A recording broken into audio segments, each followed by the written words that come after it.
আমি সকলোৱে জানো যে আমাৰ চৰকাৰৰ 2005 চনৰ পিছত নিযুক্ত চৰকাৰী শিক্ষক শিক্ষয়িত্ৰী বা কৰ্মচাৰীসকলক আমি নিউ পেনশন স্কিম দিয়াৰ বাবে সিদ্ধান্ত গ্ৰহণ কৰিছিলোঁ।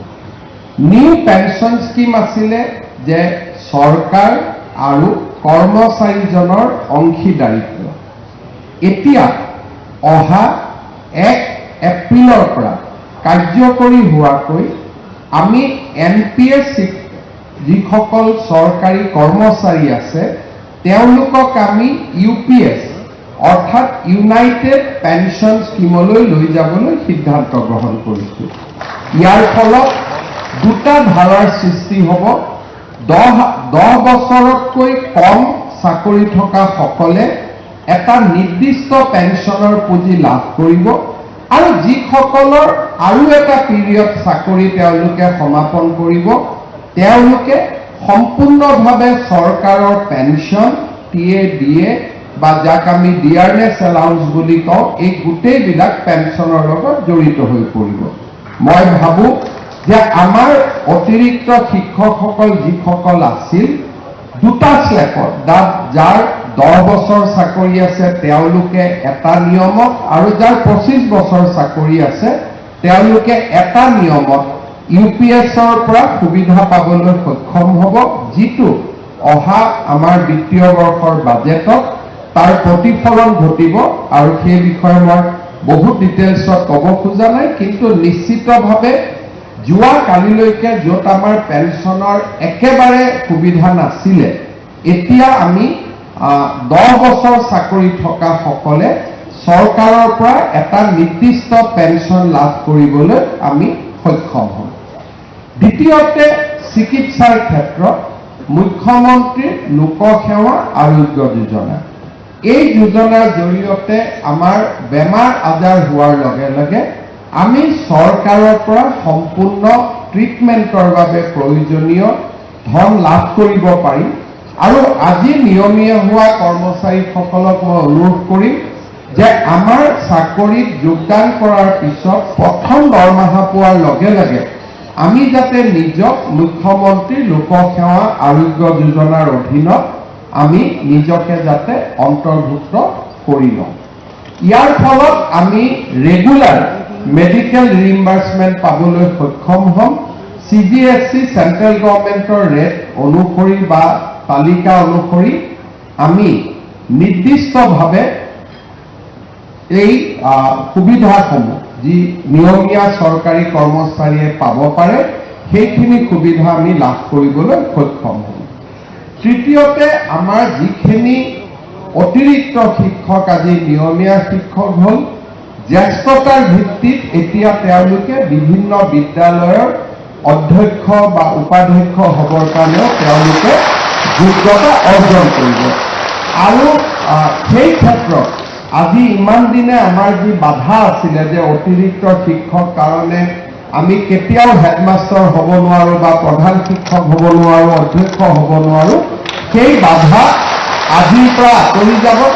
আন শিক্ষকৰ লগত যেনেকৈ জ্যেষ্ঠতা হ'ব পাৰে তেনেকৈ আপোনালোকেও এতিয়া জ্যেষ্ঠতাৰ ভিত্তিত নিজৰ নিজৰ কৰ্মক্ষেত্ৰত অগ্ৰসৰ হ'ব পাৰিব।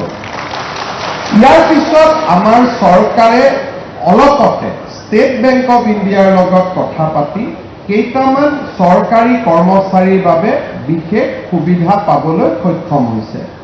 ইয়াৰ ভিতৰত এটা সুবিধা হ'ল যে আমাৰ যদি এক্সিডেণ্ট হয়, আমি ভগৱানে নকৰক কাৰোবাৰ যদি এক্সিডেণ্টেল ডেথ হয় বা কোনোবা যদি পাৰ্মানেণ্টলি দুৰ্ঘটনাত ক্ষতিগ্ৰস্ত হয় তেওঁলোকলৈকে 1 কোটি টকা পৰ্যন্ত পৰিয়ালে পাব পৰা এটা বিশেষ ব্যৱস্থাৰ সুবিধাও এতিয়াৰ পৰা আমাৰ কৰ্মচাৰীসকলৰ পৰিয়ালে লাভ কৰিব। ইয়াৰ পিছত আন এটা সুবিধা হ'ল যে ভগৱানে নকৰক কিন্তু আমি সকলোৱে জানো যে মানুহ মৰণশীল, মৃত্যুৰ যিটো চিৰন্তন সত্য সেই সত্যৰ পৰা আমি কোনেও আঁতৰি আহিব নোৱাৰো। কিন্তু আজিলৈকে অসমত যদি কোনোবা চৰকাৰী কৰ্মচাৰীৰ মৃত্যু হয় তেওঁলোকক 5% কম্পেনচনেট এপইণ্টমেণ্টৰ ব্যৱস্থা কৰা হৈছিল। কিন্তু আমাৰ চৰকাৰে এটা বিশেষ নিয়ম কৰিছিলে যে যদি কোনোবা চৰকাৰী কৰ্মচাৰীৰ মৃত্যু হয় তেওঁৰ পৰিবাৰে বা তেওঁৰ পৰিয়ালে যাৰ নিকট আত্মীয় বুলি কওঁ এলোকে বুলি কওঁ সেই ব্যক্তিজনে চৰকাৰী কৰ্মচাৰীজনৰ 60 বছৰ নোহোৱা পৰ্যন্ত সেই একেটা দৰমহা নিয়মিতভাৱে বেংক একাউণ্টত লাভ কৰিব। আজিৰ পৰা মই নাভাবো যে ভগৱানে কৰক এনেকুৱা সুবিধা আপোনালোকৰ কোনোবাই ল'ব লাগে, কিন্তু যদি পৰিৱেশ আৰু পৰিঘটনাৰ ফলত আমাৰ যদি কাৰোবাৰ জীৱনত এনেকুৱা সমস্যা আহি পৰে তেতিয়াহ'লে আপোনালোক সকলোৱে বিশেষকৈ পৰিয়ালে অন্তত এটা সময়ৰ বাবেও আপোনালোকে নিজৰ পৰিয়ালৰ কথা চিন্তা কৰিব নালাগে। সেই পৰিয়ালটোৱে চৰকাৰৰ পৰা দৰমহাও পাব আৰু মৃত্যুৰ পিছতো ইউনিফাইড পেঞ্চন স্কিমৰ সুবিধা তেওঁলোকে নিৰন্তৰ পাই থাকিব। আৰু ইয়াৰ লগে লগে এজন চৰকাৰী কৰ্মচাৰীৰ মৃত্যু হলে তেওঁ এক্স গ্ৰেচিয়া 10 লাখ টকা ষ্টেট বেংক অফ ইণ্ডিয়া আৰু আমাৰ চুক্তি অনুসৰি 10 লাখ টকাৰ অতিৰিক্ত লাইফ ইঞ্চুৰেঞ্চ কাভাৰেজ এটাও তেওঁলোকে লাভ কৰিব।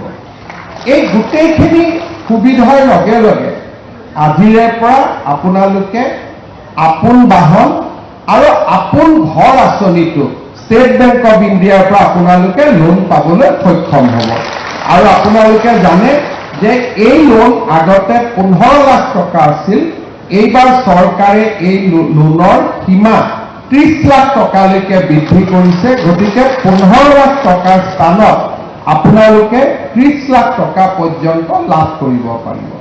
শেহতীয়াকৈ এতিয়া আমি আৰু এটা সিদ্ধান্ত লোৱাৰ পথত আছো, যদিও সিদ্ধান্তটো লোৱা হোৱা নাই, যে আমাৰ ঘৰত ইলেক্ট্ৰিচিটি বিল যাতে জিৰ' আহে তাৰ কাৰণে আমাৰ ঘৰত প্ৰধানমন্ত্ৰী সূৰ্য ঘৰ আঁচনিৰ অধীনত আমি যাতে সোলাৰ লগাব পাৰো তাৰ বাবে বেংকৰ পৰা আপোন ঘৰ আঁচনিৰ দৰে আপোনালোকে উইদাউট মৰ্টগেজ লোন পাবলৈ সক্ষম হ'ব, যাতে মাহেকীয়া ইলেক্ট্ৰিচিটি বিলৰ পৰাও আমি ৰক্ষা কৰিব পাৰো।